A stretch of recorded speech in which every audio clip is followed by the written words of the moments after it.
Welcome to my channel, The Judgment Edge. Please like, comment, share, and subscribe. Are you Labrian Celestine? Yes. Mr. Celestine, in that case, you are charged with the third-degree felony offense of deadly conduct, discharging a firearm, from March 22nd of 2024. And how do you plead to that charge? Guilty.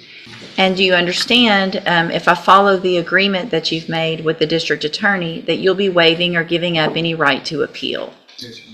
And it looks like the agreement that you've reached is the same as what was in the other case that we're going to talk about today, which is a 7-year deferred probation, a $500 fine, and you would be required to follow all of the rules and conditions of probation. Is that your understanding? Yes. It's admitted. Is there any evidence that Mr. Celestine's not competent?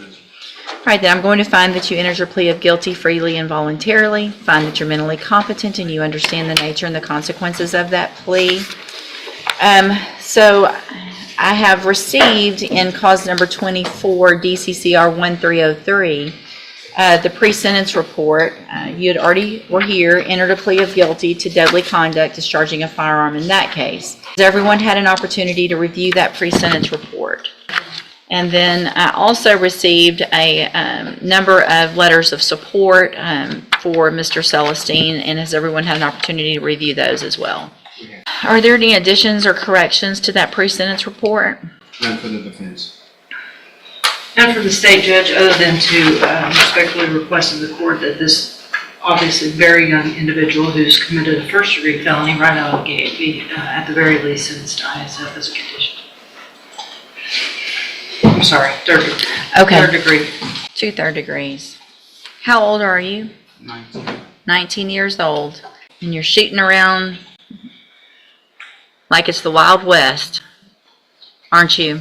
Yes, ma'am. Yeah. Something that I made a note of here, I went through all of these letters, and all of these letters of support about you talk about what a good kid you are, and that here's one I circled and it says, LeBrian's a positive role model for his nephew.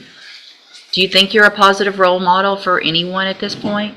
Not at this moment. Not at this moment. Is that what you want him to grow up and do? And be in here shackled up like you are? What's all this? What's all these tattoos have to do with? Just like tattoos. Yeah? Right. Do you think getting that all over your neck is going to help you get a job, or do you think it's going to hurt you when you're trying to get a job? It would hurt you. But what I'm doing right now, that's what I was planning on doing. Well, not just he's still in court, it's like a family business. He planned on doing that. Right? Do you think it makes people comfortable if you show up and look like that in their homes? And look, I have a tattoo. Do you see it? Is it all over here? What if that pool company falls through? What if you need another job? Right? You got to think about those things. Yes, ma'am. Okay, so here's what I'm going to do in each of your cases. I'm going to find that you entered your pleas of guilty freely and voluntarily.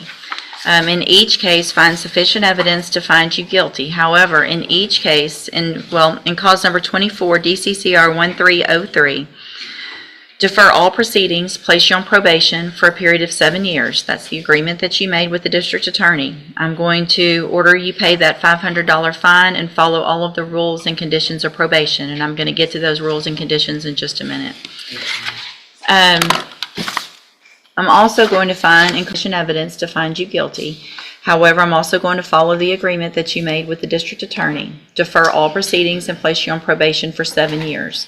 You're also ordered to pay a $500 fine in that case and follow all of the rules and conditions of probation.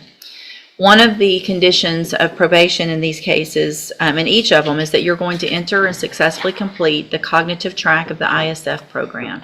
So that's a 90-day program that is in custody. So you're going to go from the jail to that program. And it is designed to help you make better decisions. All right? You need to take advantage of it. You're still young. Today's opportunity is an opportunity of a lifetime for you because you don't have a felony conviction on your record. There are people who will not let you go to your house, regardless of who you're working for, if you are a convicted felon. Do you understand? So even if it's a family business, you might not be able to work for that business if you have a felony conviction. So if you do everything that you're supposed to while you're on this probation, then you will, at the end of the probation, both of these cases will be dismissed, and you will never have a felony conviction on your record. The other side to that in each of these cases is if you violate the probation, you're right back here in court, and you could be sentenced to prison. Number one, be convicted, obviously, in both cases, and sent to prison for up to 10 years in each case. Do you understand? A condition of your probation in each of these cases also is that you are not allowed to have any type of firearm. Do you understand? Not on your person, not in your car, not at your home. Period. No firearm. Do you understand? I'm going to hand you the trial court certification in each of your cases that shows these were agreements that I followed, and so you've waived your right to appeal. Probation will go over some paperwork before they take you back today, and then you'll go to ISF hopefully very soon. When you get out, make sure you go straight to probation, do everything you're supposed to, otherwise you'll be going to prison. Thanks for watching. Subscribe for more videos.